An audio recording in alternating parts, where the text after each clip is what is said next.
रहता है। हम आपको एक शॉर्ट में नोट आपको बता देते हैं कि ये इसकी स्थापना कब हुई थी। तो इसकी स्थापना हुई थी 1722 में। ठीक है, स्थापना किया था सआदत खां, यहाँ लिख देते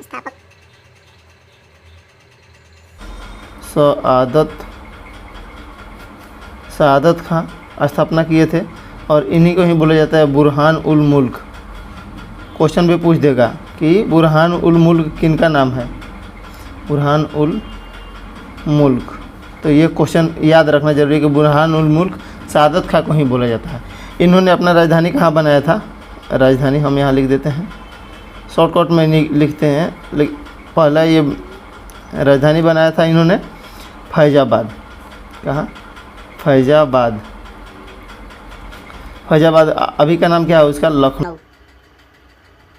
हम आपको बताएंगे आगे क्वेश्चन क्या आता है आपको 1739 में। मेन जो फैक्ट है उसी को बताते हैं जहाँ से क्वेश्चन आता है। 1739 में नादिर शाह ने फैजाबाद पर आक्रमण कर दिया। नादिर शाह कहीं बोला जाता है ईरान का नेपोलियन प्लस एशिया का भी नेपोलियन, एशिया का नेपोलियन।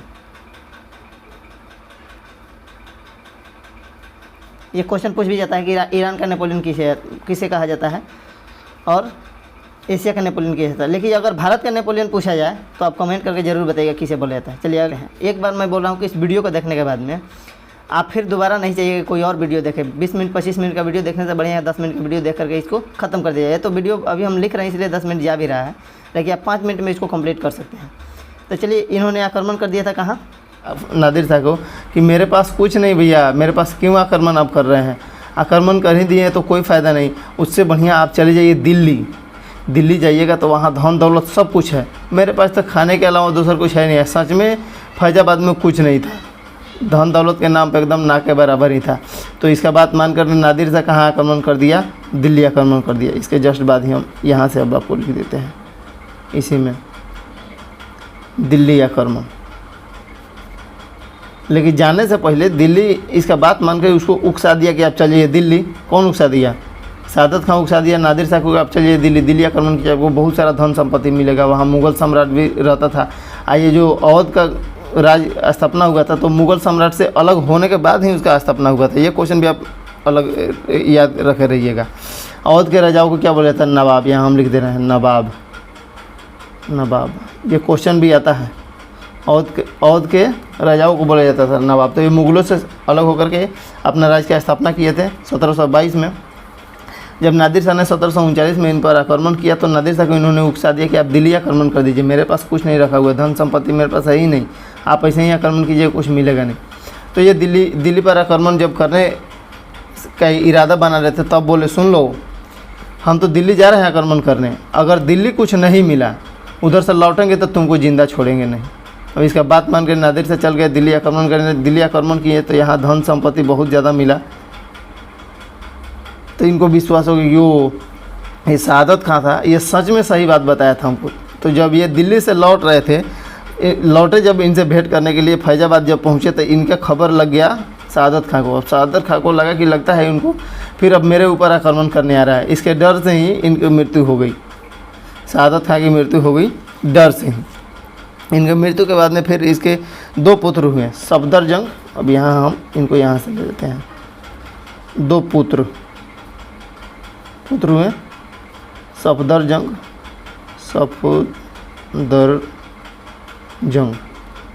और सुजाऊ दौला।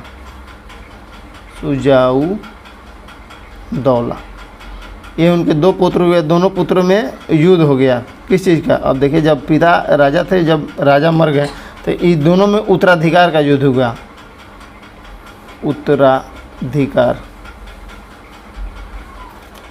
उत्तराधिकार का युद्ध हो गया दोनों में। और इसमें जीत कौन गया, इसमें जीत गया सुजाऊ दौला जीत गया। ये इतना मूर्ख था ना कि अब आगे जब पढ़िएगा तो 1764 का जब युद्ध हुआ था, यही हम लिख दे रहे हैं 1764 का युद्ध बक्सर वाला, उसमें तिलगुट सेना जो थी 3 सेना, इसमें जाकर तीनों सेनाओं में ही भाग ले लिया था बिना पूछे। सिर्फ इसका मित्र था मेरी, कासिम, उसके चलते जाकर इसमें वो एथी ले लिया था, भाग ले लिया था और हार भी गया था। 1764 तीनों सेना इसमें हारा था। बस हम इतना ही लिख दे रहे हैं, कट कर दिए मतलब हारा था। ठीक है, अब आगे आते हैं। जब ये हो गया तो ये जीत गया सुजाउद्दौला। सुजाउद्दौला भी वैसे ही लड़ते पड़ते ये भी हार ही गया। उसमें हार जाने के बाद में इसे अब अंतिम नवाब को सीधे हम याद रखते हैं। यहाँ से अंतिम नवाब थे, आप लोग को याद होगा तो बताइए अंतिम नवाब कौन थे। अंतिम नवाब वाजिद अली शाह, नाम सुने ही होंगे आप लोग। वाजिद अली शाह अंतिम नवाब थे। इनको पेंशन पर भेज दिया। इनकी मृत्यु के बाद में इनकी पत्नी थी, आपको क्या बोलते हैं, हजरत बेगम महल, बेगम हजरत महल, बेगम हजरत महल। ये इतना मतलब क्या कहें, और इतना मूर्ख औरत थी, ये हम लिख दे रहे हैं पत्नी। ये इतना मूर्ख थी ना कि अपना सोना सुखाने के लिए छत पर नौकरानियों को डालती थी। अब जो छत पर सोना सूखने जाता था, अब जैसे 5 किलो गया सूखने सोना छत पे, उधर से जब आता था तो 4.5 किलो रहता था। फिर नौकरानी से पूछती थी आधा किलो क्या हो गया, तो नौकरानी सब बोलती थी कि ये आधा किलो तो सुखवन में चला गया, सोना सुखवन चला गया। ऐसे बताइए, इससे सोना सुखवन जाता है। ऐसे ऐसे लोग राजा हुए हैं, रानी हुई है। अब जब 1857 के क्रांति होता है तो यहीं रानी जो बेगम हजरत महल है, यहाँ 1857 की क्रांति जब होती है, 1857 की क्रांति से पहले चलते हैं 1848 में। 1848 में जो डलहौजी था, डलहौजी वो हड़प नीति लेके आया था।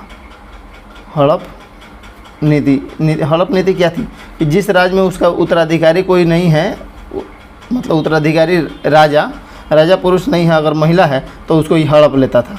इसके साथ ही ये अवध को क्या किया, कुशासन का आरोप लगा करके इसको हड़प लिया। कुशासन का आरोप लगाया और अवध को हड़प लिया। कौन हड़पा, ये डलहौजी। ठीक है, कुशासन का आरोप लगाकर इसको हड़प लिया। तो अब ये रानी बेगम हजरत महल जो थी, ये एकदम गुस्सिया गई कि भाई हमको हड़प, मेरे संपत्ति सब छीन लिया, अब हमको भी हड़प लिया। अब ये क्या किए, बेगम हजरत महल जब 1857 की क्रांति हो रही थी तो इन्होंने ही इसका आंदोलन में भाग ले लिया। बेगम हजरत महल 1857 के क्रांति में भाग लिया। चलिए, ये हो गया इसका पृष्ठभूमि। अब हम आपको शॉर्ट में एक कहानी का आपको एक मोहरा बता देते हैं कि शॉर्ट में कहानी का आप एक क्वेश्चन को याद कैसे रखिएगा। एक और क्वेश्चन आपको आता है कि अवध ने सहायक संधि कब स्वीकार किया था। 1801 ईस्वी में अवध सहायक संधि स्वीकार किया था। सहायक संधि कट रहा है, सहायक संधि स्वीकार किया था। ये क्वेश्चन भी आता है। तो देखिए, इसमें जितना भी क्वेश्चन है सबसे क्वेश्चन आता ही है। थोड़ा इधर कट रहा है तो मैं इसको बस अब यहाँ कर देता हूँ, बड़ा जूम कर दूंगा फिर बाद में। चलिए, अब नहीं कट रहा होगा तो चलिए हम सबसे पहले बात करते हैं अवध राज्य किससे अलग हुआ था। तो मुगलों से टूट करके अवध राज्य की स्थापना हुई थी। अवध के राजाओं को क्या बोला जाता है, नवाब बोला जाता है। अवध की स्थापना 1722 ईस्वी में किसने किया था, सआदत खां। सआदत खां का ही उपनाम है बुरहान उल मुल्क, इनको बोला जाता है। राजधानी इन्होंने बनाया था फैजाबाद, जो अभी इसका नाम है लखनऊ।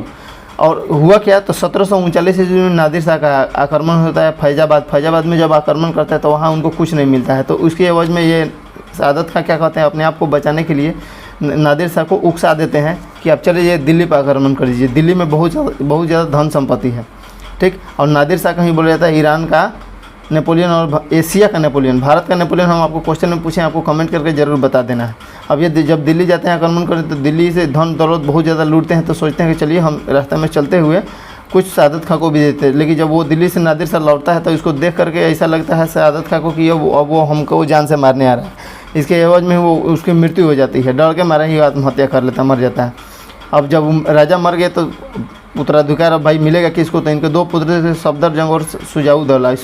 दोनों ने सुजाउद्दौला और सफदरजंग में उत्तराधिकार का युद्ध होता है। फाइनली उत्तराधिकार के युद्ध में जीत जाता है सुजाउद्दौला राजा बन जाता है। जब ये राजा बना तो 1764 में ही बक्सर का युद्ध आपको चल रहा था। बक्सर के युद्ध में भाग ले लिया। बक्सर के युद्ध में बहुत बुरी तरीक़ा से हेक्टर मुनरो बक्सर के युद्ध का नेतृत्व कर रहा था। तीनों सेनाओं को इसमें हरा दिया। आगे जब ये जो हार गए तो अंतिम उनके शासक थे नवाब वाजिद अली शाह। वाजिद अली शाह अंतिम शासक थे, उनकी पत्नी थी बेगम हजरत महल। अब इनको भी सब क्या किया, इनको भेज दिया सब, उनकी मृत्यु ही हो गई। उनकी मृत्यु के बाद में इनकी पत्नी ने अब सोचा कि अब हमको एकदम युद्ध करना है, ठीक। तब इन्होंने अब कोई भी ऐसा कारण ढूंढ ही रहा था कि हम युद्ध करें, ठीक। युद्ध करने के समय ही इनको अब कुछ नहीं मिल रहा था। तब तक क्या हुआ कि फिर डलहौजी आता है 1848 में। डलहौजी हड़प नीति लेकर के 1848 में डलहौजी हड़प नीति लेके आता है।